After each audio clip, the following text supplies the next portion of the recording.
Good evening, everyone. My name is Julius, President of Arlington Branch NAACP, and we want to welcome you to our July 18th, 2022 General Membership Meeting. Again, we want to welcome you. This is our last meeting for a while. We're going to take the month of August off for a health and wellness break, which I believe is needed, and so folks can go out and enjoy themselves and their families. So, but we have a jam-packed agenda for this evening. And before we get started, we want to go ahead and open up with a word of prayer. Sister Dunkley or Pastor Davis, are you prepared to open us up with prayer? Go ahead, Sister Dunkley. Dear Heavenly Father, once again, we come to say thank you, God, for another day. Thank you for keeping us, Father God. Thank you, Lord God, for allowing us to meet one more month, Father God, in July, Father God, to do what you have called us to do, Father God, to continue to work in the vineyard, Father. Bless each and every person that's here under the sound of my voice. Bless those that are not here. It's in the precious name of Jesus that I do pray. Amen.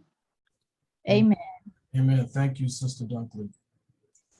All right, we're gonna pull up the agenda here for the evening.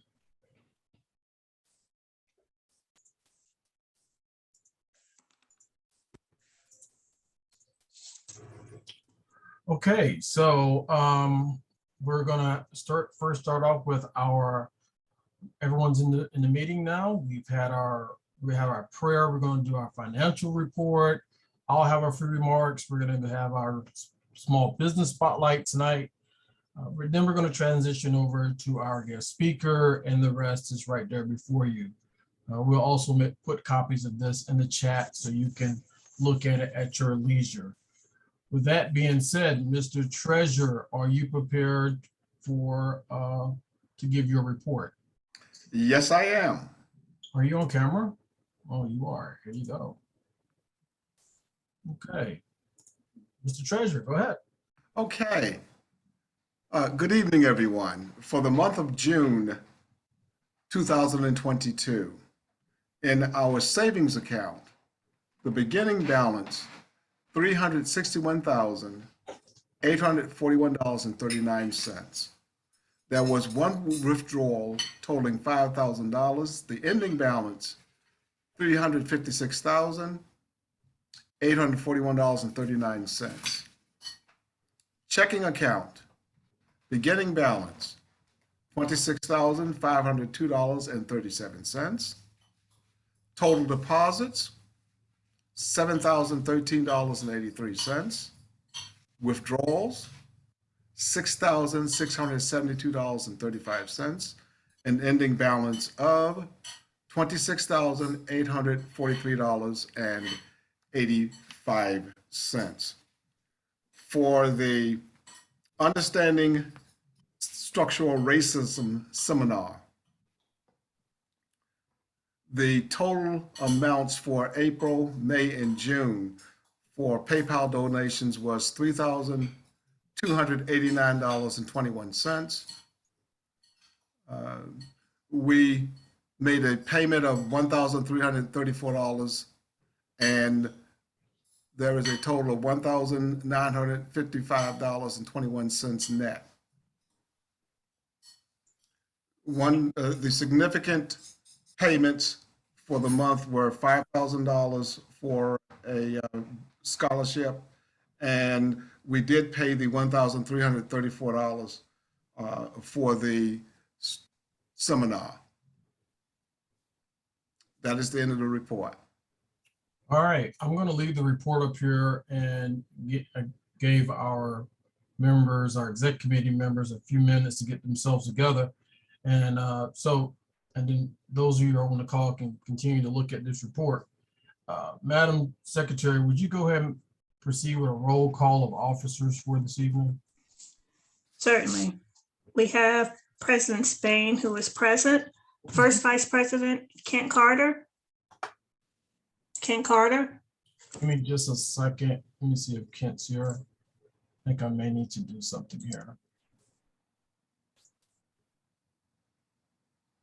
Okay, yeah. Go ahead, continue. I'm sorry. Third Vice President, Michael Heminger. Present. Treasurer, Roy Austin. Present. Assistant Treasurer, Adriana Spain. Present. Secretary Wanda Younger, present. Assistant Secretary Laurel Langhorne. Present. Executive Committee at Large, Karen Nightingale. Karen Nightingale. Executive Committee at Large, James Younger. James Younger. At-large member, Carolyn Kane. And I believe she's on, okay. And second Vice President, Sharice Kearns will not be present, and Executive Committee at Large, Simone Walker will not be present as well. Communications, Leah Matterall. Leah Matterall. I'm traveling. She was not, I don't think she's with us tonight. Criminal Justice, Heather Kelly. Present. Economic Development and Labor Industry, Megan Brew. Present. Economic Development and Labor Industry, Maya Jones. Maya Jones. Environmental and Climate Justice, Gabrielle Cantor. Present. Environmental and Climate Justice, Kenyatta Clemens. Present. Housing, Kellen Macbeth. Present. Housing, Brian Coleman.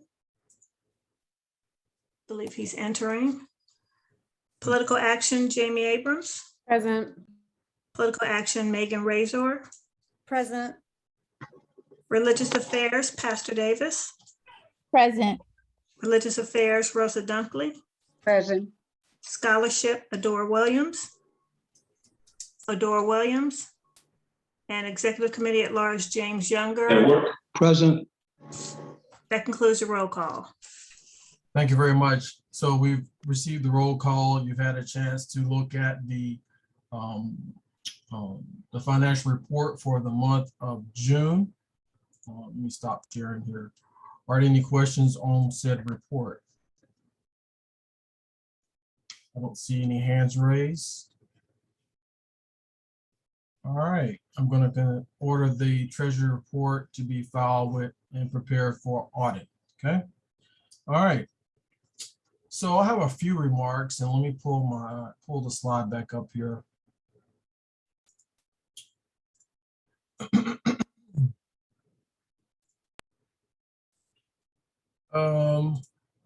So I'll start off. Our membership is still looking pretty solid for the branch of the NAACP. This report was pulled, I think this morning, by the secretary out of Salesforce. So our membership now is right at 1,094. Doing pretty good with our annual adult memberships, which are our $30 annual renewals. And we've had a number of folks Silver Life subscribing. So membership is still healthy. If you're on this call and you know your membership is coming close to expiration, I would encourage you to renew your membership. I would also encourage you to consider getting a Silver Life subscribing or a Silver Life membership, all of which is a portion of it is tax deductible. Membership is the lifeblood of the NAACP. Without membership, without you paying your dues, $30, of course, out of that $30, $18 goes to national and $10 or so comes to the branch for us to do our social activities. So along with our donations. So again, membership is the lifeblood of the NAACP. And we will encourage you not only to renew your membership, but also to encourage others to join. We're in a really good place here as a branch. So a few more, for our remarks to go tonight, I'm going to do something a little different. I know we have our third VP on the line, and we didn't carve out any time for VPs to talk. I want to allow the third VP and perhaps the first VP, if he's on already, I'm not sure, to provide any remarks or any comments that they may have before I go into my few remarks. So I see the first VP is here. Kent, do you have any remarks to provide to the membership?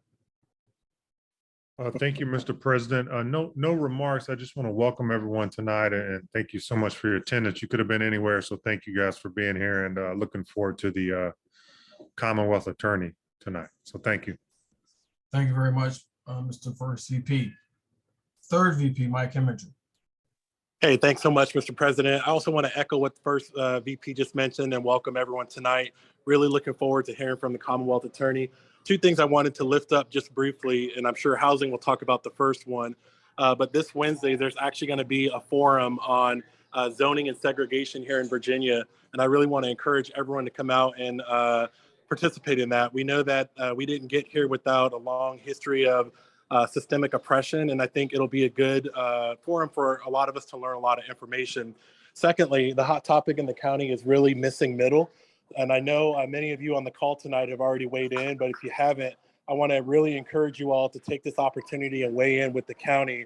You know, the county is looking to bring additional housing types to Arlington. And one of the things that the county is potentially wavering on is more units. In the study, the county themselves let us know and let everyone else know that the different housing types that are going to be coming only really become affordable once we get to 6, 7, and 8 plexes. And those are currently potentially on the chopping block. So we know that we had missing middle housing here in Arlington before, you know, some of the restrictive zoning laws went in place. And those zoning laws went in place for one reason and one reason only, and that was to keep Black people out. So in addition to erecting physical barriers throughout the county, we also excluded Black people from neighborhoods and forcefully removed Black people many times from our different neighborhoods. And this is an opportunity for us to right that wrong. And so I encourage you, if you haven't weighed in, let the county know that we really need the 6, 7, and 8 plex housing. So thanks so much, Mr. President. I'll pass it back to you. Thank you, Mr. Third VP.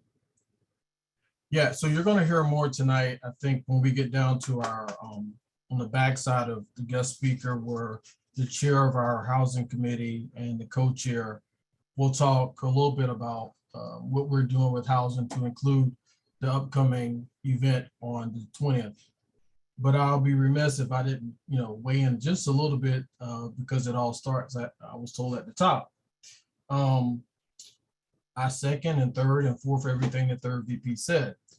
And when I take on issues, in this case with housing, you know, there is a significant, there's a historical context by which you cannot negate consideration and think about if you're trying to shape policy.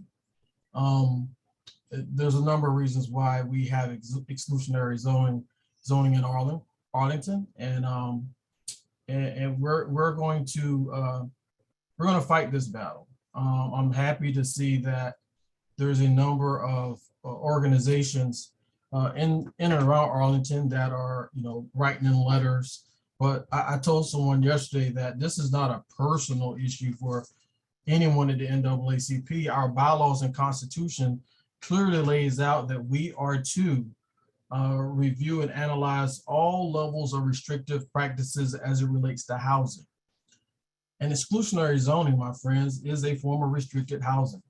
So this has nothing to do with any of us. We're doing what said the NAACP, and those that waver down the road as we go through this process that's been going on for 2 years, we'll have to take into account what I said before, the historical aspect and how we got to this moment.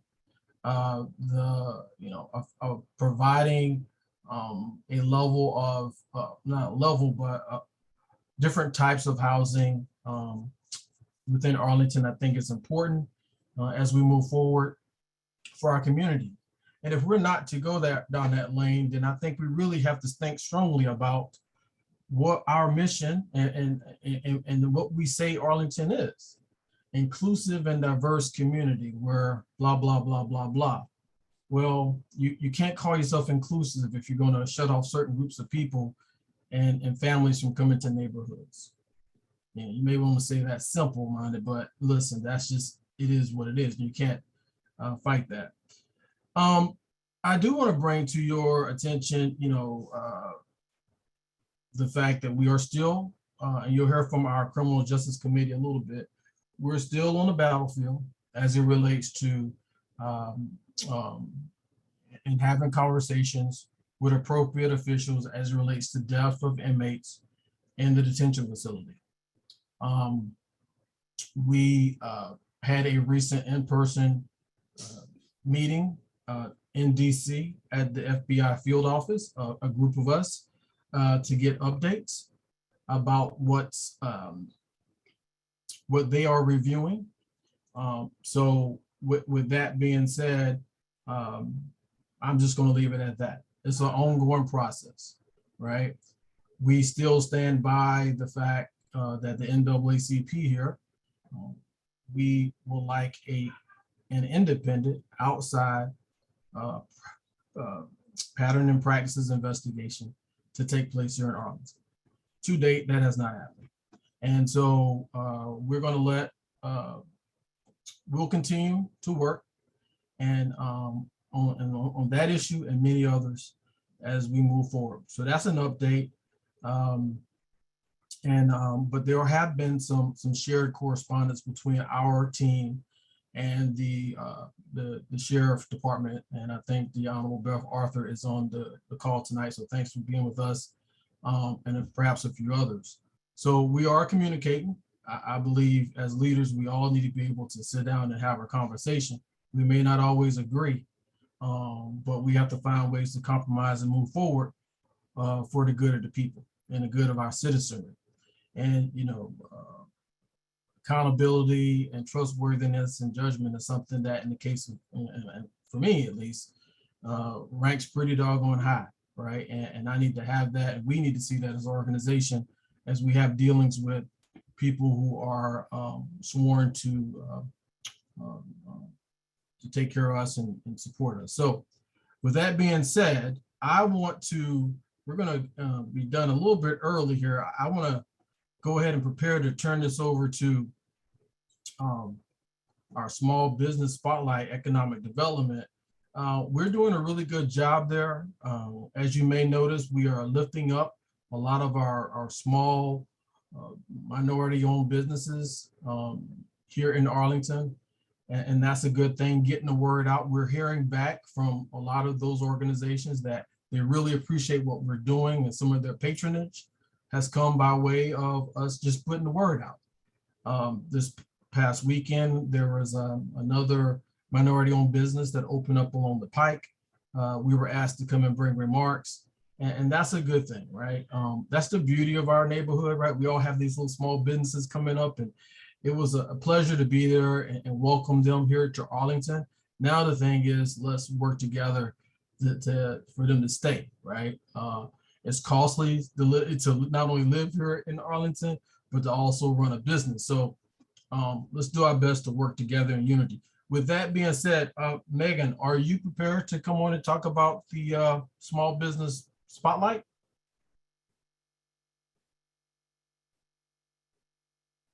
Megan Brew, Chair. Yes. Hi, JD. Okay, all right. Before I move over to you, I see a face, and this is a good friend of the NAACP, Luz Cesa, but I know that's not Luz Cesa, that is Gail. So Gail, don't try to play tricks on us today. Good to see you with us today, Gail. And it's also great to see Joan Muhammad, our esteemed civil rights leader. I know she's on the call tonight. Over to you, Megan. Absolutely. Thanks, JD. And hello to everybody. Huge shout out to JD, who recently went to one of the grand openings of our small businesses here in Arlington. A couple wins that I want to shout out before we share some of the small business spotlights thus far for the month is that we are starting to get inbound requests from folks. So particularly NAACP members or friends who are now proactively reaching out to us for these features. So keep them coming. Absolutely have them email me and Wanda, feel free to put my email in the chat or open it up so I can share it with folks. But really appreciate all those who have highlighted this opportunity to small business owners of color in the community so we can keep highlighting them. So we are going to, I will share my screen As a reminder, these folks are featured on our social media, on our website, and have a direct email for just them to our near 1,000-person membership.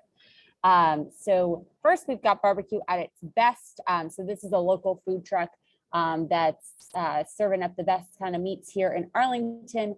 They do a bunch of catering events too. Antone Jacobs is a lifelong resident of Green Valley, where he largely operates his business. And he focuses specifically not only on his culinary art and cuisine, but also on supporting local residents. So huge shout out to Antone. Again, you can follow them online to see where the food truck is going to be on their Facebook page. The Black Heritage Museum of Arlington. Some of y'all might have participated in the Juneteenth walk around Arlington led by Scott Taylor. So the Black Heritage Museum of Arlington was founded in 1998, and it celebrates specifically Black history and the history of the Black community in Arlington, all the way from Freedmen's Village to present day. And Scott Taylor, who I referenced earlier, has been the president of the Black Heritage Museum of Arlington since 2016. And he was born and raised in Falls Hill. So really special that he is a local Arlingtonian, continuing to provide these educational opportunities for us. So keep an eye on your inbox for more of these features, because we got plenty of them coming. And huge shout out to the Economic Development Committee for all of their work to connect with these small business owners of color. Thanks, JD. Well, thank you, Megan. You have really set, don't go anywhere. You still here. We also, everyone who's on the call, Megan came to us about 1.5 years ago, just out of the blue, and said, you know what, I'm all about economic development and want to get my hands dirty. And so, Megan, we're so proud of you and thank you for all that you've done during this time. And, during COVID, Megan's come on board, put her committee together, engaged. We've got really good alliance with not only Columbia Pike Partnership, but also with the Chamber. Still trying to work on them a little bit, but they're coming around.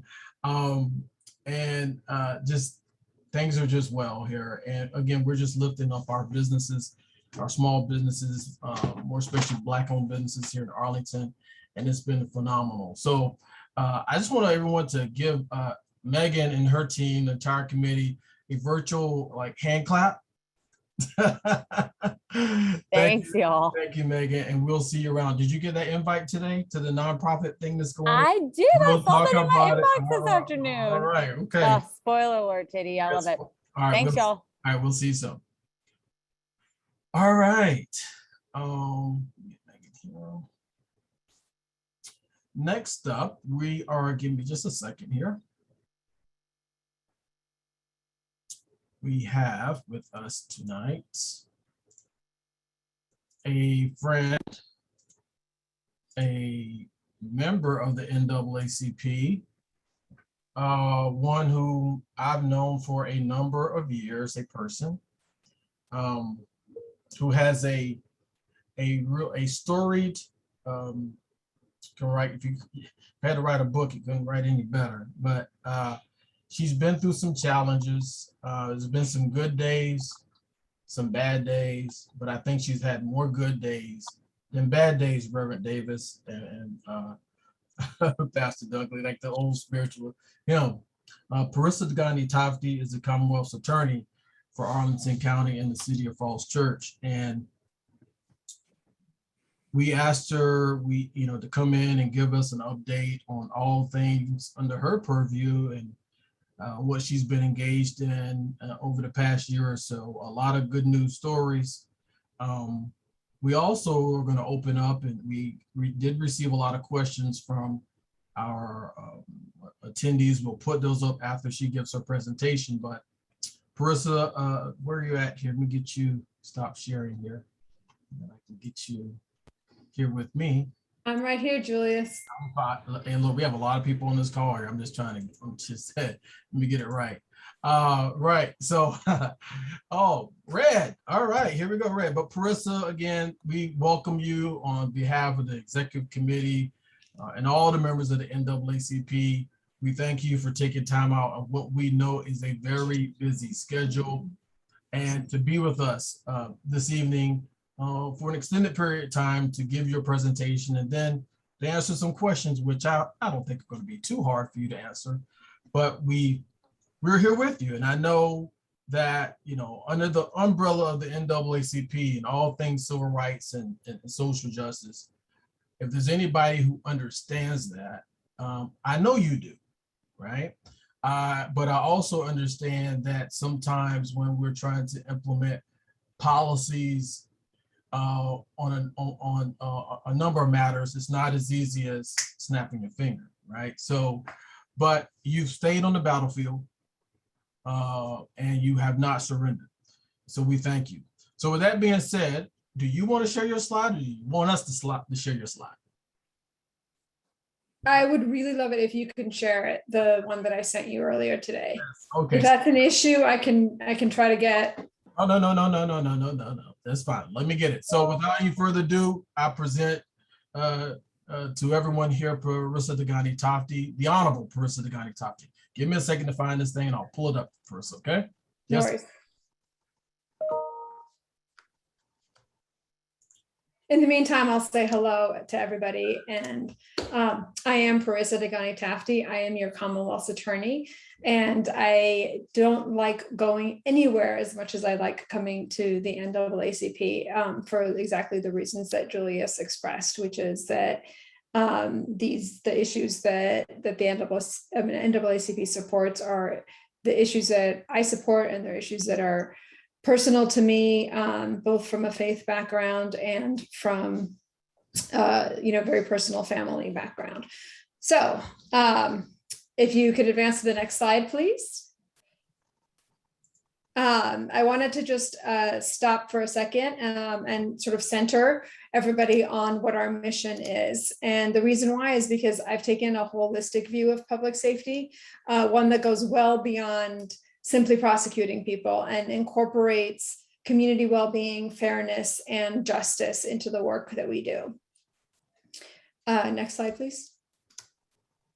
To that end, we have been hard at work ensuring that Arlington and the City of Falls Church communities are safe, healthy, and with a focus really on effectively handling our court dockets, increasing transparency, and ensuring better alternative paths to justice and accountability, and doing all of this while we are addressing racial disparities in the criminal legal system. We have probably longer than you give most people, but still too short to talk about all of the things that I'd love to talk about. But I do want to give a few examples that demonstrate the philosophy that I'm talking about and our mission in action. So I'm going to sort of do it in three parts. The first, initial sort of overview of initiatives and achievements that touch on our record for safety and transformative justice. Second, an outline of how we've made the office more transparent and more responsive to the public. And third, what future challenges we face and what we're doing to take steps to face those challenges, but also to protect the progress that we've made. Next slide, please.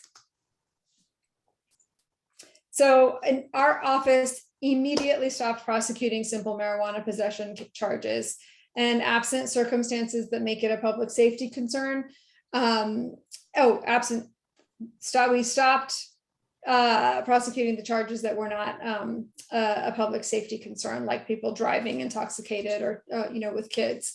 The legislature then soon decriminalized and legalized small amounts of adult possession.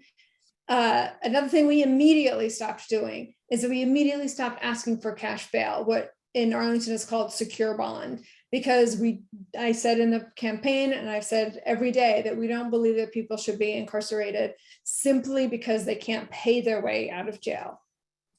We've adopted a new model of prosecution called vertical prosecution, where a prosecutor gets a case early on in the life of the case and then continues with that case through its life. that works better for victims, it works better for police officers, and it works better for accountability and ownership.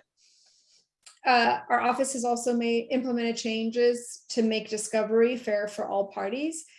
In 2019, you had to come into the office if you were a defense attorney and take notes on the files. And instead, we provide electronic discovery as early as we can, and we remain consistent with our obligation and desire to maintain the safety of victims, survivors, and witnesses. So we're able to balance those considerations.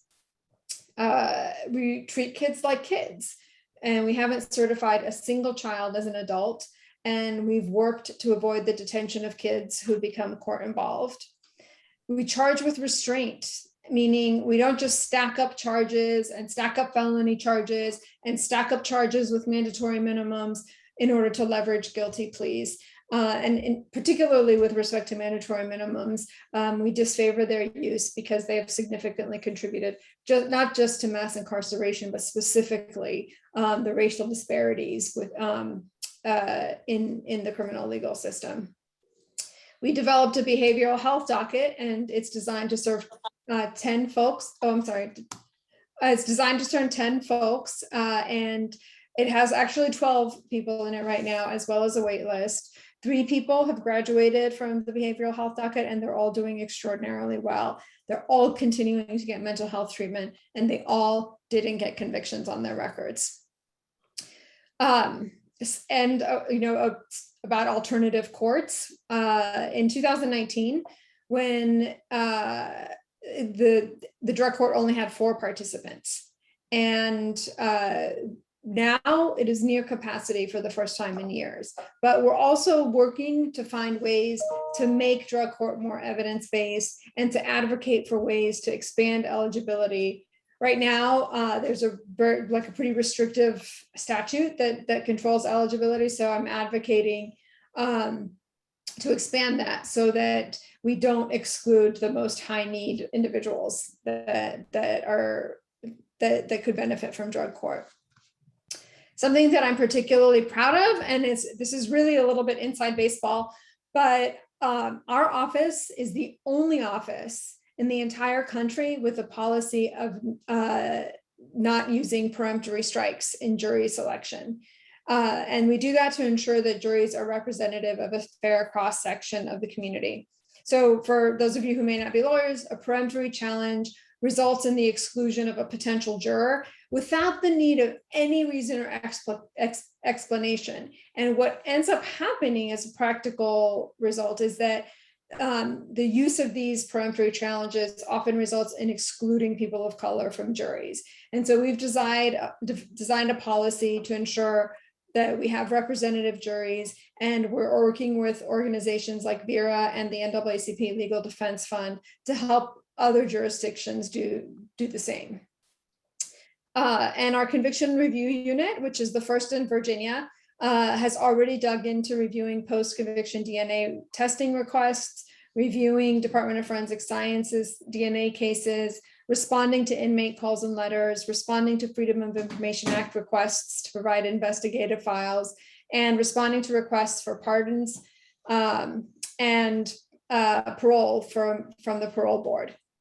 We also created a process and a database to comply with 19.2201C, which is a relatively new statute that requires the head of law enforcement agencies to disclose complaints against officers for violations of constitutional rights or violations of the law to the Commonwealth's attorneys. And so we've compiled a database so that we can keep track, disclose it when we need to disclose it to Defense Counsel, but also to keep track to make sure that we are checking everyone's work and holding people accountable. Next slide, please. The low jail population, right now it's the lowest actually that it's been consistently in years. It's well under 300 people, and that isn't an accident.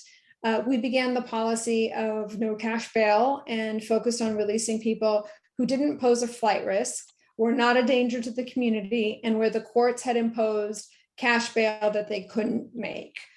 We became even more proactive about identifying people who couldn't make their cash bail as COVID approached, because it was really important to try to prevent a COVID outbreak in the jail. And this is one of the things that I mean by taking a holistic view of public safety, is that the community health was part of public safety. And so we wanted to make sure with the sheriff's office, with the public defender, that incarcerated persons and their families, that sheriff personnel and the community at large were not overly exposed to COVID. And even after the lockdowns were lifted, I made a point to ask the sheriff's office for a weekly report of the number and identity of people in the jail, so that we could take a look and see if we needed to revisit bonds, that were low amounts, but that people just couldn't make, so that we have a maximum liberty consistent with public safety.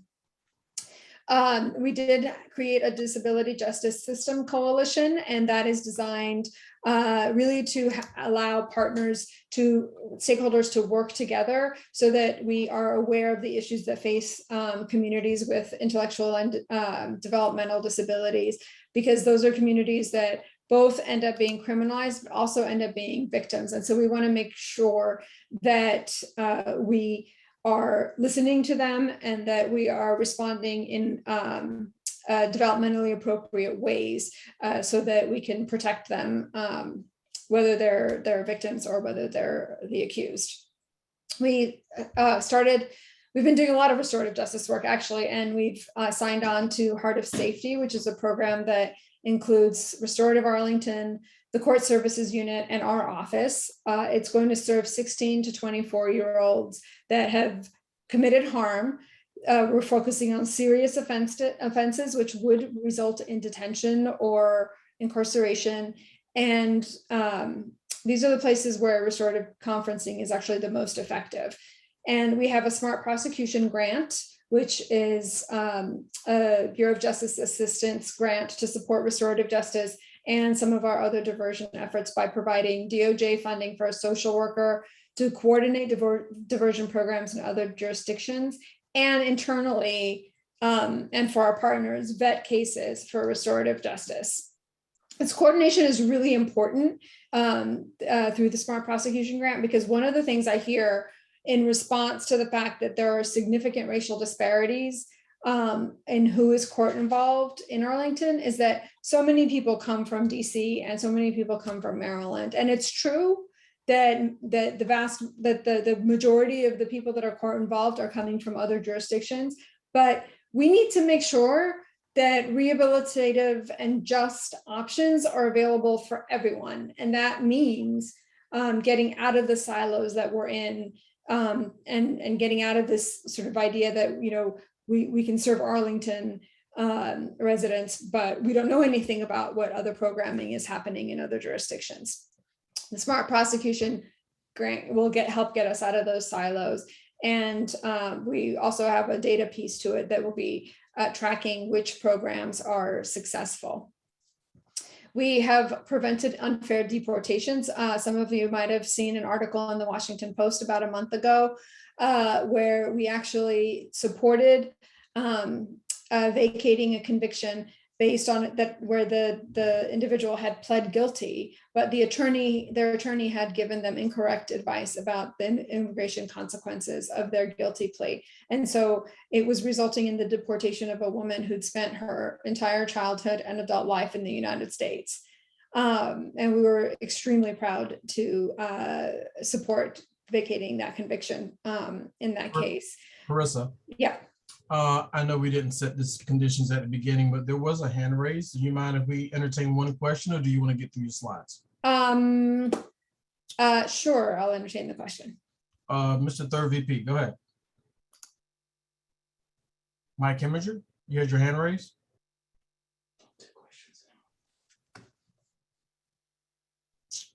Okay, go ahead, Parisa. I'm sorry. Oh, no worries. And, if somebody raises their hand, or if they want to just put a question to you in the chat or something like that, I'm happy to answer them. And, I have no problem going back and Okay. covering some ground again. But I think I was talking about preventing unfair deportations. Mhm. We also do take into consideration people's immigration status. So we've been very careful to make sure that we devise resolutions that take into consideration like people's DACA status, and so that they don't face disproportionate consequences to their convictions. I know that transforming justice requires all of this, but also addressing disparities. And to do that, we've partnered with Vera Institute's Motion for Justice to create safer communities by reducing incarceration and reducing racial disparities. And so related to that, we are working with OAR. They're our partner community-based organization with Motion for Justice. And together we were able to get OAR a grant to create some pretty intensive supportive diversion programming to serve people who would otherwise be incarcerated. That program includes peer support, job training, and therapy, among other things, to address the root causes of crime. And both with Motion for Justice and in the normal course of work, we're working with scholars to analyze and to check our work, to be responsive to what does and doesn't work, and to be responsive to what does and doesn't reduce racial disparities. Next slide, please. So at the same time as we've worked to make the system more equitable and fair, I haven't lost sight of the fact that everyone in Arlington, everyone on this call, wants exactly the same thing, which is to live in a community that's safe, that has a place for our families, and where we and our friends and our neighbors are able to not worry all the time about being victims of crime and victims of discrimination. And to me, that means taking serious crime seriously. And sort of the overall picture of serious crimes is that since the pandemic, the country has experienced, just to talk about homicides, a 30% rise in homicides. That's the largest one-year rise in about the 40 years. And it occurred in every single kind of community, large and small, rural and urban, Democratic and Republican, but it didn't happen in Arlington. And in fact, in 2021, we saw 100% drop in homicide. And so we were actually like, we weren't in as a part of that. And some property crimes went up for a time. They're starting to stabilize. Some assault crimes went up as compared to like 2019 and 20. They went up, particularly in the last half of 2021, when lockdowns were being lifted and people were going out more. But that has been happening everywhere, regardless of demographics, income, and political persuasion.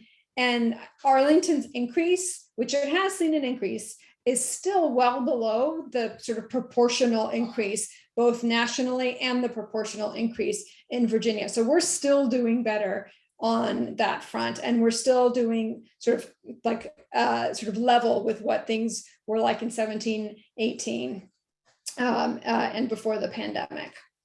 Next slide, please. So in taking serious crime seriously, we've poured resources into protecting children, protecting vulnerable communities, protecting victims of domestic violence and rape, as well as homicide. We've solved cold cases, including a rape that was 30 plus years old, that was a serial rape. And we successfully prosecuted that case. And I also urged, in terms of property crime, I urged Arlington County Police Department to actively participate in a task force that was created to combine the region-wide, or to combat the region-wide increase in auto thefts, and to combine resources and increase coordination in that. That effort led to a drop in car-related crimes actually in the second half of 2021. And the majority of the recent car thefts that we've been seeing are due to cars that are left unlocked, unoccupied and idling, or unlocked with the keys inside.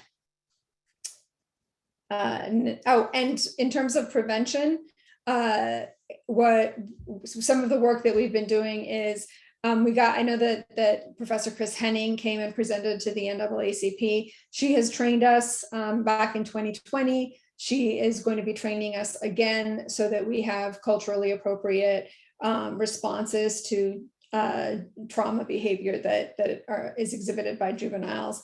And we also are working with stakeholder partners to create a juvenile justice Jeopardy game, which is it's an effective intervention that teaches kids like school code of conduct, but also teaches kids, like what is consent, like why we shouldn't bring guns to school, and also teaches kids, what their rights are. And it does all of this in a way that is fun, which we know that, when people are having fun and playing games, that's when they're the most open to learning.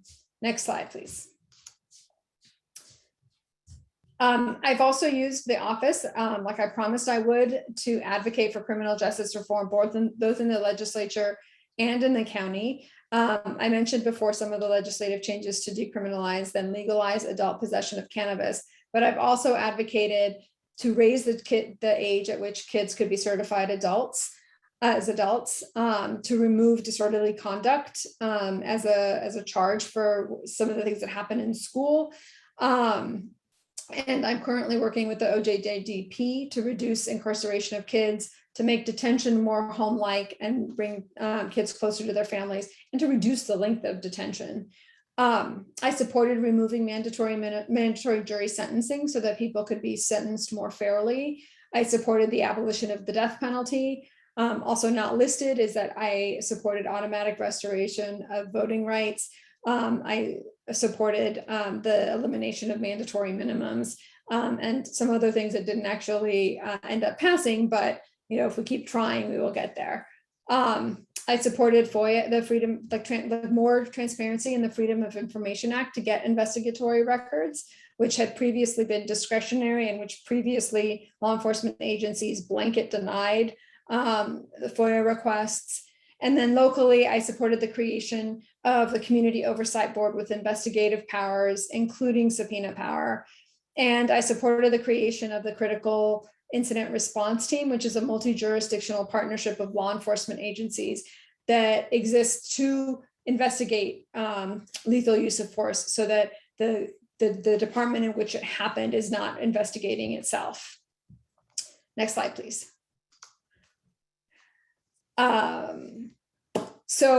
I've been trying to push this message out, and if you're on the county mailing list, you get the Justice Digest. We are on our 9th iteration of it, and the 9th one went out today. It's also on our website, but it gives us an opportunity to sort of talk about what we've been doing, talk about specific cases, talk about like an employee spotlight, and talk about what's coming up. I created a community advisory board, which meets on a quarterly basis and then meets in smaller groups outside. And we've worked together to make sure that I'm at community meetings, that we have fireside chats, and so that there's really like a two-way communication, but with the community and me, and I'm completely available for those sorts of things. And as I said, we are working with, and we got the University of Arizona, or Arizona State University rather, to come in with a scholar named John Gould to look at, in 2020, we got him to come in to look at 1 year because the way that the information is gathered in our case management system is not really conducive to collecting data. We had him come in and do an analysis of what happened sort of in 1 year and what the racial disparities were like. And it was astonishing. And I'm happy to talk a little bit more about it if you're interested in the results, but we're having them come back and take a look of 2017 through the end of 2021, so that we can not only have a comparison of what happened before this administration, but that we also check our work to make sure that we are actually reducing racial disparities, and to make sure that if we're that in which policies are doing it, and if we're not, to figure out what we can do better so that we can correct course. So that is a project that's going to take a long time. It's just at its beginning right now, but I'm not afraid of checking my work, because the most important thing for me is to make sure that we are getting things right in the end. Next slide.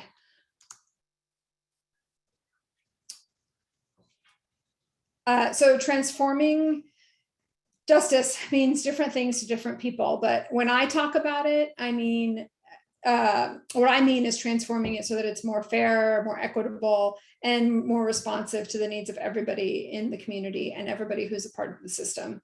And one of the ways in which the system falls short consistently is for victims.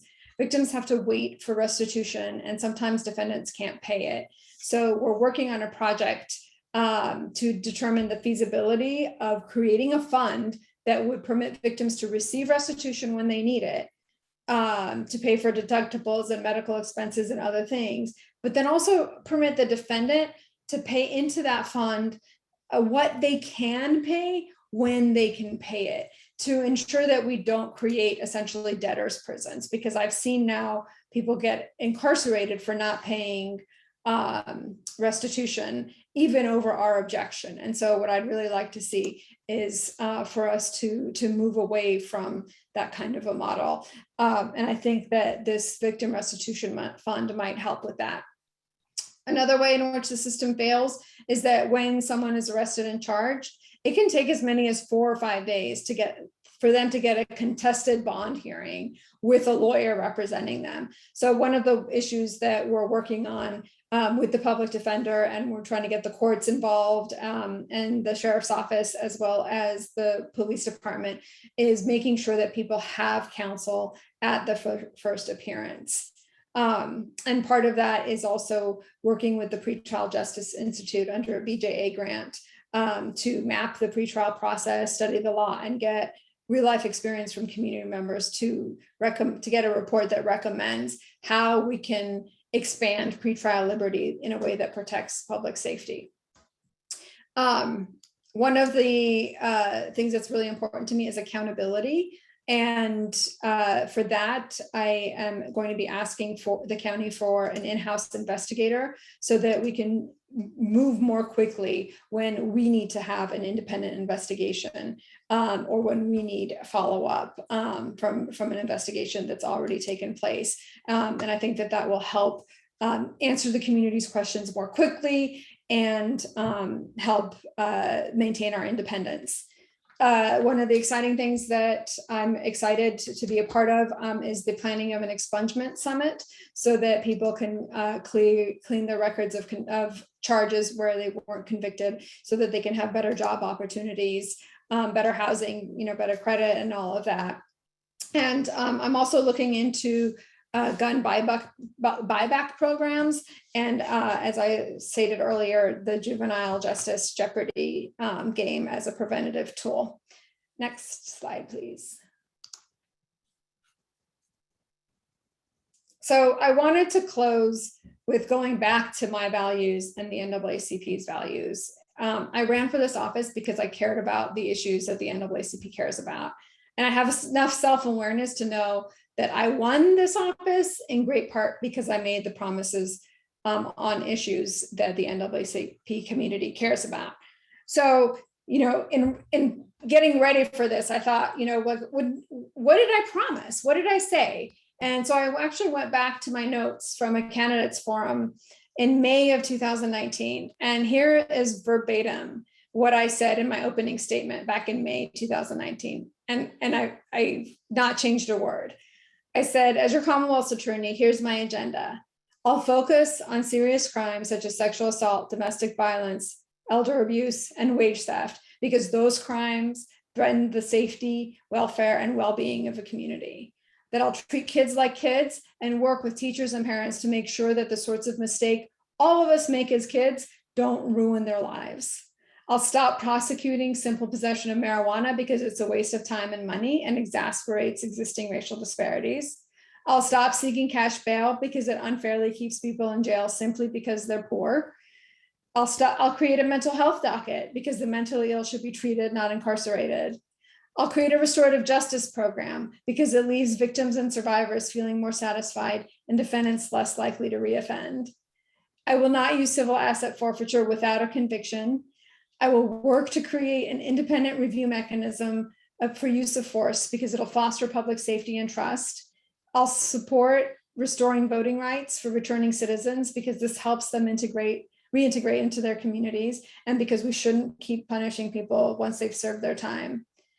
And I realized that I've kept every single one of those promises.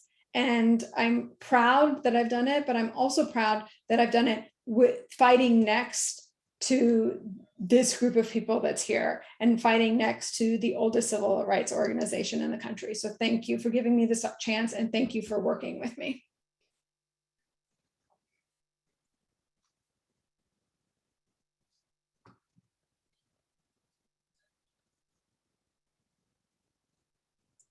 Thank you, Commonwealth Attorney, for such a very outstanding and thorough presentation.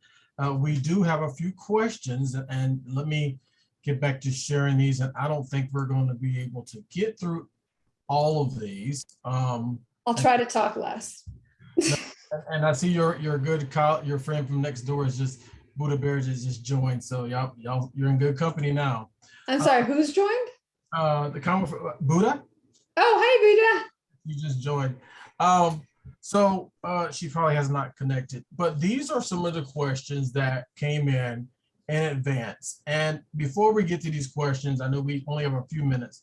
There are a few things that I just want to kind of bring up. I just wish we had a lot of time, and this is almost like we need to have a civil rights summit. But you talked briefly, you talked about this in-house investigation. Just curious as we move forward on that, because you received additional FTEs not too long ago for the body-worn camera program. Do you see this new investigator perhaps working more closely with the Community Oversight Board, who are just internal to the Commonwealth Attorney's Office? Well, I think that there's definitely areas where I can and the investigator could work with the auditor monitor, and Right. I've met with her and I think Yes. she's fantastic. But it is, the auditor monitor's role is not to figure out what crimes were committed and to prosecute them, but that is my role. And so I think that we can play complementary Okay. roles in that. Okay. One last question. I was in a conversation, in fact, the NAACP, the leaders were having a conversation with county official not so long ago as it relates to training, diversity training with with county employees, understanding the role of the constitutional officers. Can you tell us a little bit what type of diversity, equity, inclusion type training your office is participating in? Yeah, absolutely. So our office, I'm really proud of my staff, and I want to just thank them, because not only do they do a good job every time they're in a courtroom, every time they're working on their cases, but my staff actually created an anti-racism working group. And we meet on a monthly basis, and we talk about some of the issues that intersect with our work and how we can do better on diversity, inclusion, and equity. But also, I haven't stopped there. Like I said, we got training from Chris Henning. We also have been working with, I've been talking to Samia Bird so that we can start doing the county training that they're about to contract with for the fall.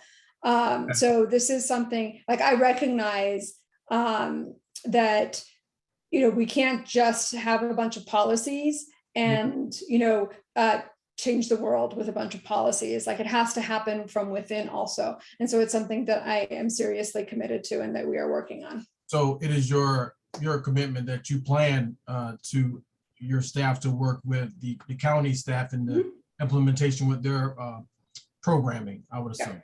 Yeah, Okay. we've been participating in their Leading with Race programming, but we're going to be actually working with the folks that they're contracting with. And the last question that I have, and then I'll give you an opportunity just to pick two questions here that came in.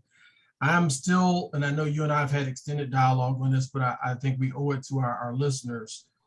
The relationship between even the Commonwealth Attorney's Office and our Arlington County Police Department as it relates to the restorative justice program, which you and Kamiko and the entire team have been working so diligently and hard to put out there. How do we see that? What do we see in the future? Are we hopeful that the Arlington County Police Department will come around? Because when we spoke to the chief and he's mentioned, well, they're still considering there's things they need to look at. But I think, it's going to be very important that everyone has a seat at the table and everyone's there to help implement this program for it to be successful. I know there's some nuances associated with, adults versus children, those under 18, but where do you see this heading, that relationship as far as restorative justice in the police department? I think the most important parties to be involved are the parties that have already committed to be involved, which are my office, the Court Services Unit, and Restorative Arlington. I know that I was a part of many working sessions where the ACPD was represented, and we made many changes to the MOU that the police department requested, and that ultimately the police department chose not to sign on to the MOU. I think if you want an answer about why, you're gonna have to go to them. Oh, we will, but we're here in this moment, and I'm like this in full transparency and accountability. I'd like to hear it from you. And the last thing, I guess, there's some concern about our schools and removal of SROs. Do you still remain solid that you don't, SROs have their place, and we have this new MOU, and that the school is not a place for uniformed police officers to be walking around at this time? We're okay right now with the current policy? I do still believe that discipline should be left to administrators. Okay. I do think that the schools need to hire more counselors. I think that's been a big gap. And so I think kids are not getting the support that they need. We could do a lot better in the schools, and we should be introducing more restorative justice in the schools. And I think that, if a crime happens, the police should be investigating so that so that people's civil rights can be protected, so that we get, so that we have good accuracy. But I think that sort of uniformed police officers in the school on a regular basis are still not the best way to create safety and security for kids. Yeah. Choose a question from here. I know you can't answer them all, but what we're going to ask is we'll send these questions over to your office, and if you can, if you deem appropriate within the next, month or so, if you can just reply, we'll send your reply out to everyone who joined this call. But we do want to let everyone know that their questions were received, and we're sharing those questions that came in with you. So at your liberty, just choose a question that came in today, and so you can go ahead and answer it for us. So I think I tried to incorporate the answers to some of these, like in the violent crimes and the property crimes in the last 10 years. I'll also note that it's that most of that information is available through the Virginia State Police annual reports and the Arlington Police Department annual reports.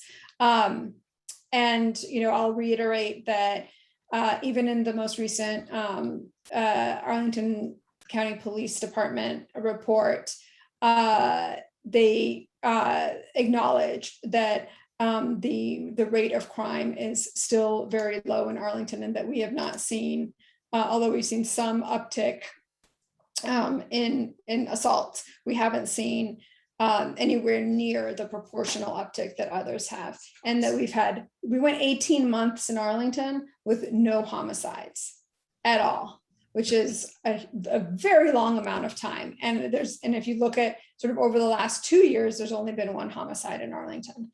Yeah. I don't know what, the No, questions we're disappeared, good. so I don't know what I it took is. them down. Okay. We'll send them all to you. You can just, if you can reply back at some point in time to us. We're going to actually share your slide as well, because I know some of those questions were kind of answered in your slide.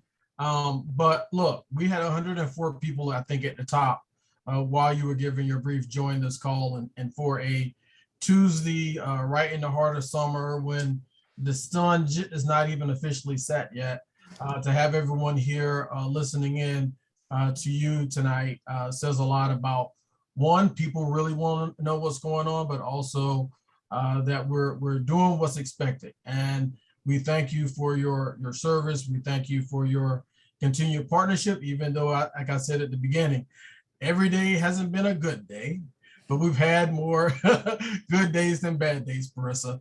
And that's what keeps us healthy, because there's a number of folks in our community counting on us to get it right.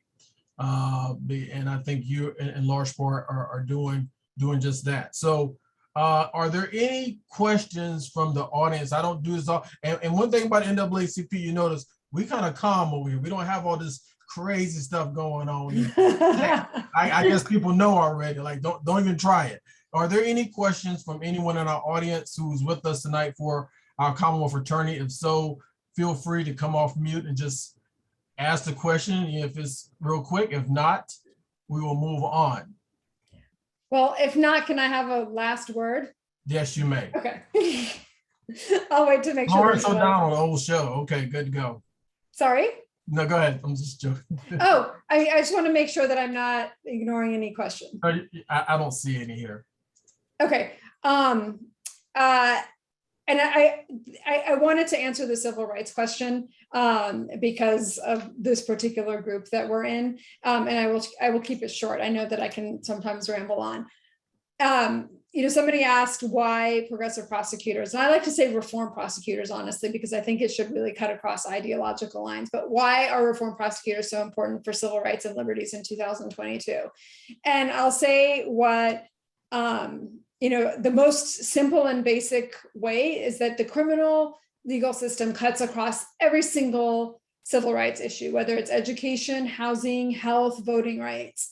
And we spent the last 50 years, actually the last 400 years, but especially in the last 50 years, building a mass incarceration machine. And that machine was inspired by and grounded in the history of slavery and Jim Crow. And the reason why we need reform prosecutors, especially now, is because it is going to take a lot of work to dismantle it. And dismantling anything always, particularly when it's against the existing power structure, always produces a backlash. And we are right now in that backlash moment. So if we don't hold strong, if we don't keep reform prosecutors, doing the civil rights work in office and doing this work, like, we are going to slide back. Not only are we not going to move forward, not only are we going to not address the disparities, not only are we going to be subject to, laws that, criminalize doctors and women and people for their private decisions in their home, but we won't have anybody sort of standing up in the face of that between us and the backlash. Yeah, well said. And the NAACP, we're actually having our national convention right now in Atlantic City, and I kind of take my cue from CEO Derek Johnson and a few others, and we're right there as an organization in that lane of what you just talked about, understanding in large part that all things are politics, but also all politics are local. And we have to get it right here in Arlington. We have to get it right in this jurisdiction. We have to get it right in the Commonwealth, and more especially, we have to get it right in our nation, because half of our friends and neighbors, right, kind of like want to take us back to a time long before you and I showed up. And there's many reasons because of that, because we are becoming more and more, I would say, diverse. That's just the fact, right? And so we have a battle. The NAACP has a battle, you has a battle, the people on this call have a battle each and every day, whether it's in the workplace, whether it's, unfortunately, sometime at their faith-based organizations, sometimes at work, sometimes with their neighbors, and it's a challenge, right? But the next generation of leaders, our young ones, my granddaughter, your kids, are counting on us to do the right thing in this moment. Because if we do not have the courage to stand up against the societal ills and what's coming after us, it's not going to look good. All right, so let's fight hard together. Let's learn to compromise, right? Everyone doesn't get it right. Can't always be right, but let's find ways to compromise in the good of this nation and our creator and maker and move forward. Thank you, Parisa, for being with us. We're going to get into our agenda. We'll see you around. You're welcome. Hand clap to our Commonwealth attorney, virtual clap, all that good stuff, and we will see you soon. Thank you, Parisa. Feel free to stick around. If not, we're going to move on because our religious affairs, political action, housing, I know people want to hear about housing, criminal justice and scholarship committee have some words to say. Sister Dunkley, I know Pastor Davis had to jump off. Or you have some words from for religious affairs committee? Yeah, she left me. She sent me the report. Okay, she left me. She left me. She left you. She's in good hands with Allstate. Yeah, right. Okay. Yeah. And it reads thusly. We have attended the State Religious Affairs Committee meeting. Number 2, the Religious Affairs helped to plan the Juneteenth celebration in collaboration with the Arlington coalitions of Black clergies. 3, we had 2 successful voters registration drives. 4, we provided a branch update over 40 faith communities. And closing with thank you to President Spain, the Executive Board, the branch NAACP members, from Reverend Delisha Davis, Chair, Rosa Dunkley, Co-Chair. Well, thank you for said report, and we received that report with honor. Thank you so much for your presentation, your report, Sister Dunkley. And we are, for those on the call, we are trying to work with our Religious Affairs Committee and a few other faith-based organizations, more specifically Mount Olive Baptist Church, on or about August 20th, I believe is the date. We are going to, we're in the early stages of working on a backpack drive with, school supplies, coupled with a food drive, and a few other things over at Hoffman Boston on that Saturday. We know schools start back on August 29th, but we want to do something for the youth. It's going to be here, not only for those on Johnson Hill, but also families down in the Valley. So more to follow. Continue to monitor us. We're going to be coming to you asking for donations, i.e. backpacks, paper. It'll be a small ask on your part, and we'll set all that up to our membership. Isn't that right, Sister Dunkley? Yeah, that's all right. All right. Thank you, ma'am. We love you, and we will see you soon, okay? All right. All right, let's move on to our Political Action Committee. Jamie Abrams may be with us. If not, we have our Vice Chair, Megan Brew. Megan Reeser. Megan Reeser, excuse me. And Jamie's here, but I'm going to give our update this month. Jamie's yes, here. There are too many Megans. All right, Jamie, we love you and we miss you. We're glad you're with us tonight. All right, go ahead, Megan. Absolutely. All right, I got 3 quick things for everybody. So first up, voter registration. Soon we will be sending out a call for volunteers to help us with our voter registration efforts. I know y'all have heard me say a number of times, voting is one of the most important things we can all do to affect change.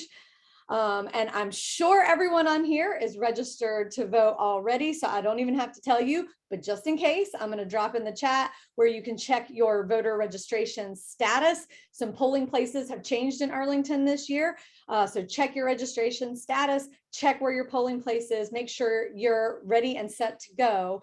But it's also important that we as community members help make sure that everyone can exercise their right to vote. So please come help us out at an event. Each event is just a couple of hours. It won't take a whole lot of your time. You do not need to be an expert at this. You don't need any experience whatsoever. We will walk you through it. It's easy. It's out just talking to your neighbors, encouraging them to register to vote and telling them why this is so important. This is our constitutional right and the way that we affect change on the individual level. So speaking of what JD said earlier about all politics are local, so also coming up soon this fall, we are going to hold yet another fall candidate forum, and this is going to be for our local elections. So we've got our one county board seat and one school board seat coming up for election in November. This is important. This affects so many of our local policies, as well as the education of all of our children in the community. So we're going to have that fall candidate forum as part of our October general membership meeting. So that is going to be on October 17th. We'll do our branch business from 7 to 7:30 to kick off the night. And then we'll have the candidate forum from 7:30 to 9 p.m. So please mark your calendars. We'll send out more information as we get closer to the date, but save the date, mark your calendars, October 17th from 7 to 9 p.m. And lastly, kind of behind the scenes on our local advocacy front, last week, several of us from the executive committee and the political action committee met with Samia Bird, who is the county's chief race and equity officer, to talk to her about the county's racial equity framework and tool. And so she talked a lot about how over the last year or two, since she's come on board, they've really been focusing on building capacity, organizing and training and educating the workforce. You heard JD talking about that earlier. So a lot of great work has been done there. Next up, they're really going to focus on implementation. You can't implement until you've built the capacity, people know what to do, and they have the resources to do it. So they've been focusing on that. Moving forward, they're going to focus on actually implementing the framework and the tool to make better, equitable decisions across the board, whether that's budget, policies, doesn't matter. They're also going to start doing more work on data. So for those who aren't aware, recently they released a racial equity dashboard that talks a lot about the citizens of Arlington County. But now they're going to kind of move on to those performance metrics. So what are they doing to make a difference? And are we actually seeing the success that we want to see? And can we prove that with data? So they're going to look a lot at that. As well as trying to sort of formalize a lot of these things in policies and procedures. So more to come on that. We are going to stay engaged with her and others in our county government, and you know that we will continue advocating.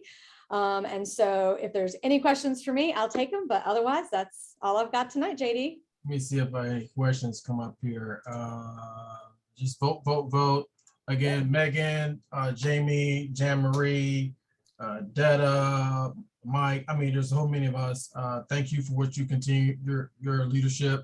Yeah, that was a great meeting that we all had with Samia last week. We learned a lot.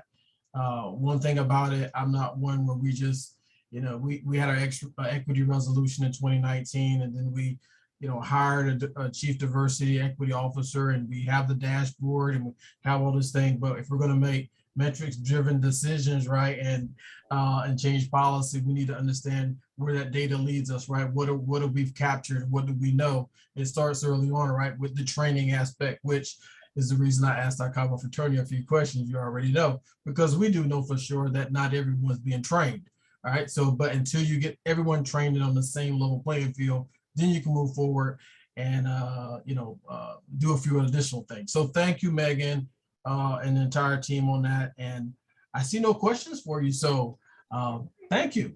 Thank you. Good night, everybody. All right, let's bring up, here we go, Kellen McBeth and Brian Coleman. Kellen, our Housing Committee Chair. We got Kellen. Thanks, JD. There's Kellen, and there's Brian. Okay. So there is. There's Brian. Okay. All right. Floor is yours. Thanks, JD. All right, you're welcome. So things are quite busy right now in the housing space. So I think everyone has seen the emails and the action alerts that we sent out around missing middle housing. We continue to coordinate with other supporters and figure out what the next step should be around ensuring that we can roll back the exclusionary and racist zoning that were implemented over 100 years ago, and create more flexibility and housing choice within our single family home neighborhoods. And at the same time, also encouraging the county board to move quickly and comprehensively when it comes to providing more affordable home ownership assistance programs and policies in Arlington. The county has just started in the last 2 months their home ownership study. And we're hopeful that we can continue to engage with county staff throughout that study and that process to ensure and shape the ultimate recommendations that come before the county board when it comes to what type of home ownership assistance and support we should be providing for low and moderate income residents. And so that's something that we continue to engage on, and will continue to do so for probably the next year or two. Additionally, Barcroft apartments, so the approximately 1,300 apartments that the county, Amazon, and Jared Lynch had reached an agreement to purchase those to keep them affordable for 99 years. The Arlington Community Foundation is reaching out to a group of organizations, including the NAACP, to request our support to the county board to ask that approximately, I think, 10 to 15% of the units at Barcroft be made affordable for residents making 30% of area median income or less. That is the hardest group to house when it comes to our affordable housing policies and programs, just because the amount of subsidies required to make up the difference of what they can pay for housing versus what housing costs in Arlington is just the greatest amount. So we have tentatively, at least in the housing committee, expressed support for setting aside these units for the residents making 30% of AMI or less. And we'll continue to work with the Arlington Community Foundation as that proposal shapes up, and then work to advocate before the county board as the master financing plan for Barcroft takes shape this September. We also are paying close attention to the comprehensive study that staff has engaged on when it comes to housing grants and that program. There's a lot of potential talk of expanding eligibility requirements for that program to serve more residents in need. We know that there's so many residents that are currently not served by any of our housing programs at the federal, state, or local level because there's just not enough funding, and the program's eligibility restricts a lot of low-income people from participating. So we'll engage in that process to try and fight as hard as we can for the housing grant program to cover more residents in Arlington and people who are struggling to afford to live here. We also continue to engage with the regional Metropolitan Washington Council of Governments as they are putting the finishing touches on their fair housing recommendations for all the Northern Virginia localities, DC and Montgomery County. We've been engaged in that process now for over a year, working with the other NAACP branches in Northern Virginia to push them to go as far as they can to ensure that our housing programs and policies are equitable and serving Black and Brown residents to the extent that we can. And so we're expecting that the draft recommendations will be released to the public in September. We're going to be having an event with COG and with Arlington County staff to help people understand what's being recommended. The report is over 1,000 pages, so it's going to be pretty daunting for any person to try to wade through it. So we want to try to make that as easy for people as possible to understand what they're asking our local governments like Arlington to do, and what we as a NAACP support, and what we think that NAACP members should advocate for during that public comment process.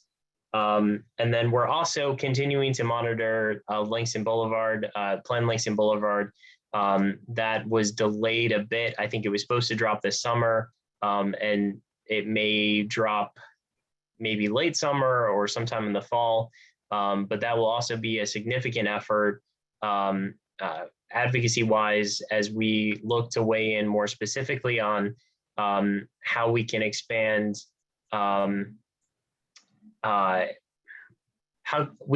opportunity for historically excluded residents to live in North Arlington and specifically in the Langston Boulevard corridor.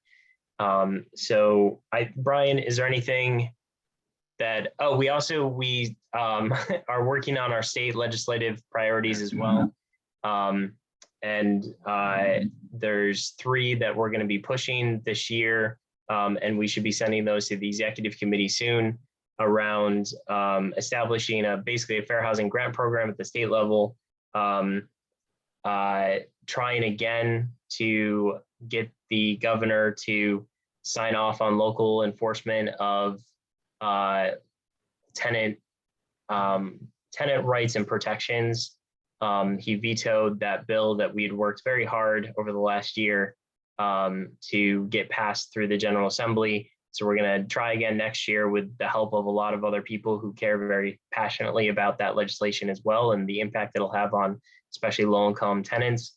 And then we're also going to look at trying to administratively make updates to the Virginia Residential Building Code to include the accumulation of black mold to ensure that our code enforcement have the authority to cite landlords who allow black mold to grow and accumulate in unsafe amounts in tenants' apartment units. Brian, sorry, is there anything that I missed that are the key things we're working on now? Well, you touched on the legislative agenda points I was going to mention, but it's a few other things that has already been briefly mentioned by Mike earlier. We have on Wednesday an event discussing zoning and segregation in Virginia. We're working with McGuire Woods LLP to host a virtual event on the 20th at 6:30 to discuss the findings in their recently released report on zoning and segregation in Virginia. So we'd really appreciate if you could come and spend a little bit of time with us. We share this really interesting information that they worked on. Another thing is just on the missing middle study info that we've all been hearing so much about. I know there are people who ask, how can I do more? How can I get further involved? If you have the time and fortitude to go out and attend the county board meetings and show support for missing middle, that's greatly appreciated. I try to go as often as I can, along with people with YIMBYs of Nova, and we try to show up just to show county board that there is support for this initiative locally, that it's not being drowned out by these signs that sprout up every day and by very aggressively NIMBYist individuals in our community who don't want to see further integration, who don't want to see these barriers broken down, who don't want to see a more diverse and integrated community. So if you have the time on the weekends to come out in the morning and support this initiative, which they will finally be voting on this, I believe, in December of this year. And it would really help show the county board and stiffen their spines, frankly, that there are people in this community who do support this, and they'll know that there isn't this sort of dampened enthusiasm on one side while this loud minority of people are opposing this initiative that's so important. Thank you, Brian.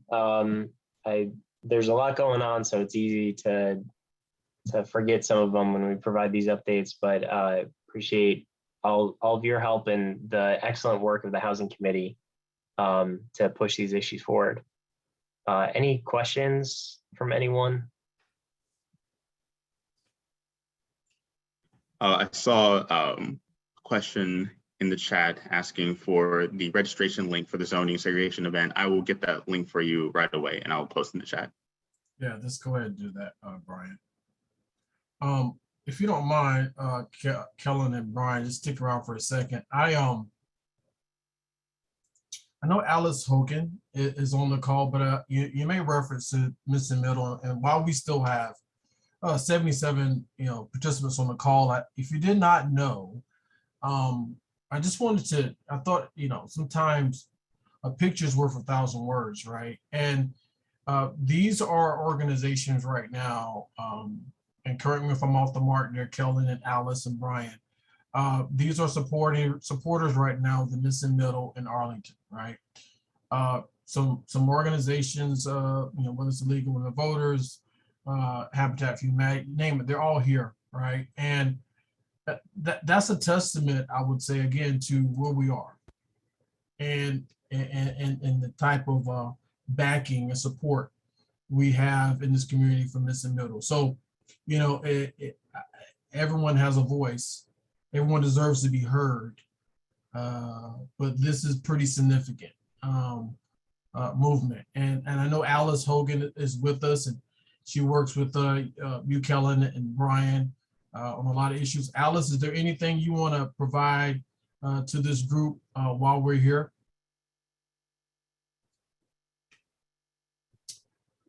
Perhaps. I didn't know you were going to call on me tonight. No, it's fine. No,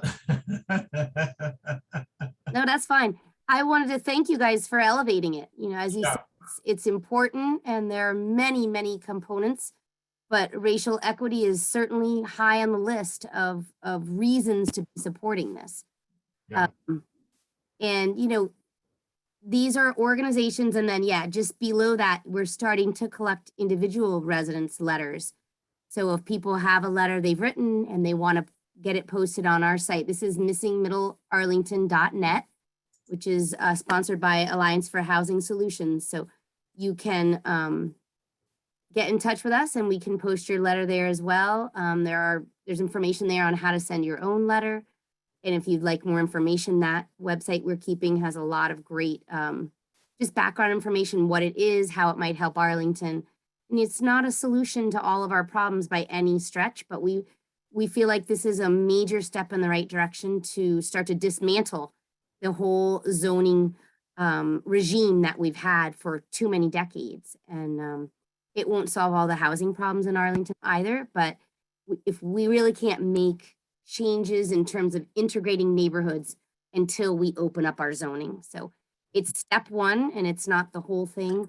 And, it's going to be incremental and small, whatever they do vote on. It's not going to change our world overnight, but we have to take these steps. So I think it's a very important first step, and I'm grateful that you all elevated it tonight. Thank you, Alice. And I'm sorry to bring you in there, but you've been working so hard along with Kellen. I was speaking with Kellen a little bit earlier today, and I don't tell people anything in private that I won't probably say in public.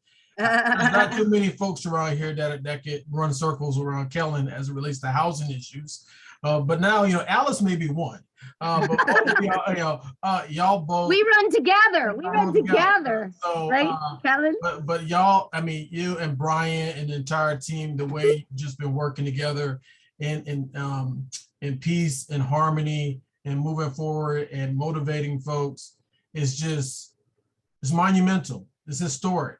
And I know this too shall pass, and together we stand, divided we fall. So thank you for your due diligence, Alice and Brian and Kellen. Kellen, you have anything else for the members? Thanks, Alice. I'll take you off spotlight now. Anything, Kellen, Mr. Chair? I don't think so. I just, JD, continue to appreciate the support that you provided under your leadership and the rest of the executive committee. And, I think a lot of the committees have expressed an interest in missing middle housing because it has implications beyond just housing. And it's been great to have that collective support of the branch. And I think this is it's a divisive issue in Arlington, but I think it's an incredibly important civil rights issue for our time. And along with a lot of the other housing issues that we continue to push for, and these things determine who gets to live in our community and enjoy the benefits and opportunities that many of us are privileged to be able to do. So I think it's hard at times, but there's a lot of really great people supporting initiatives like this and many of the other ones that we touched on tonight. So it's always inspiring to see that. So thank you, JD. Yeah, thank you, Mr. Chair. And with that, we're gonna move over. Any questions for Kellen from the audience or Brian? You got the link in here, the website. Okay, great. So don't see any significant questions. Thank you, Kellen and Brian, and we'll see you around the block. All right, take care. Let's get our criminal justice chair ready here. I am Where you at, Heather? right here. Oh, you got the dragon? Now I've got this guy. That's fine. It's all Sorry to good. disappoint. All we have is, I'm hoping he doesn't snore. He was a little bit earlier, but, That's fine.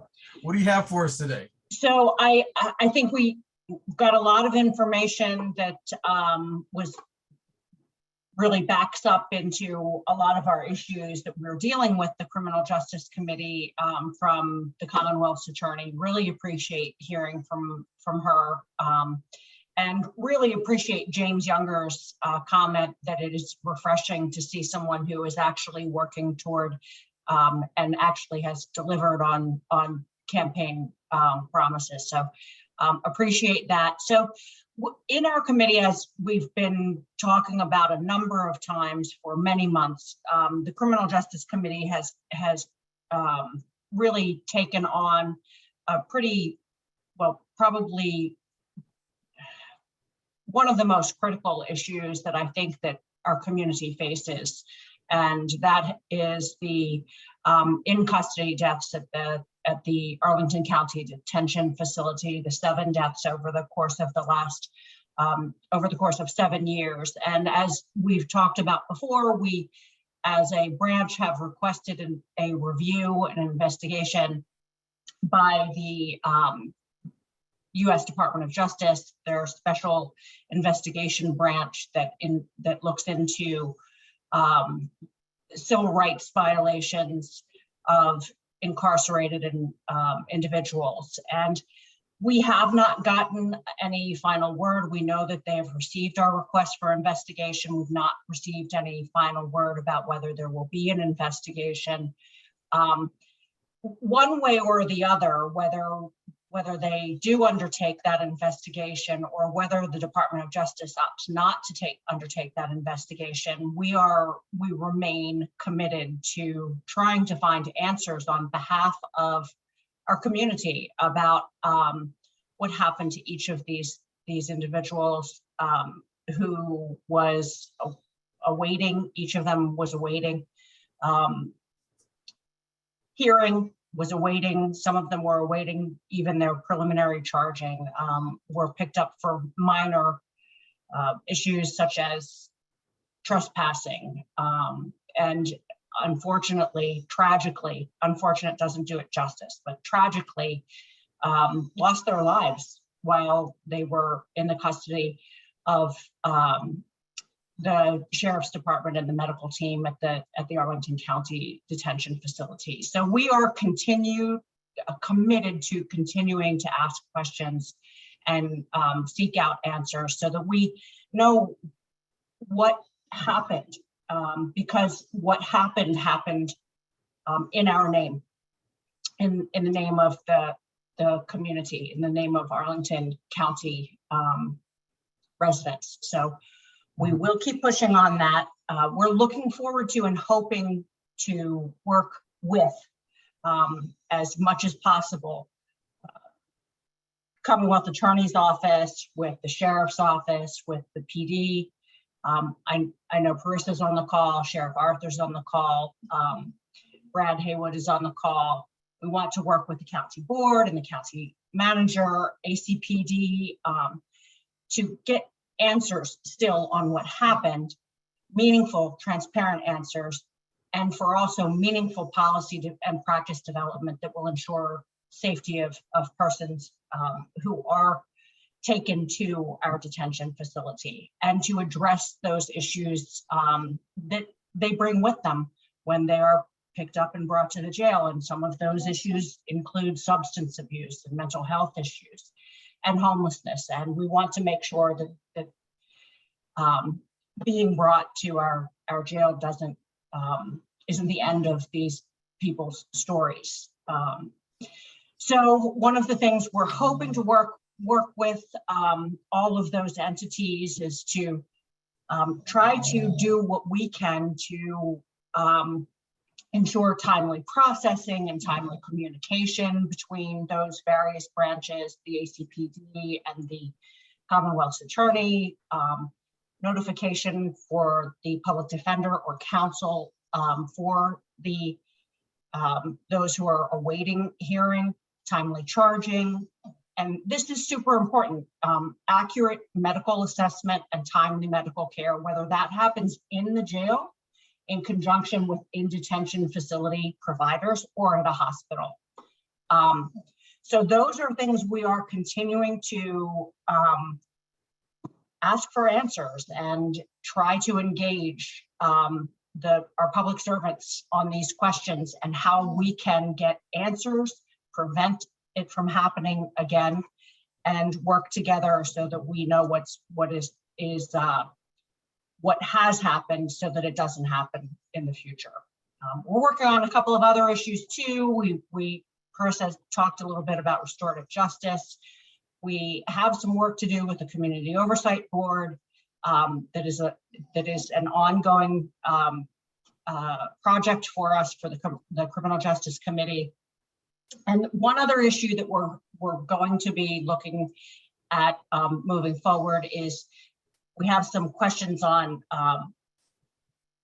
we're going to try to work with the ACPD to see what we can do to encourage the collection and public accessibility of demographic data on stops that ACPD makes in the county, so that we can get some clarity and transparency on who's getting stopped and why. We don't believe that data it's certainly not accessible right now. If it's being collected, it's not something that's publicly available. So that's a project that we'll be looking into in the future as well.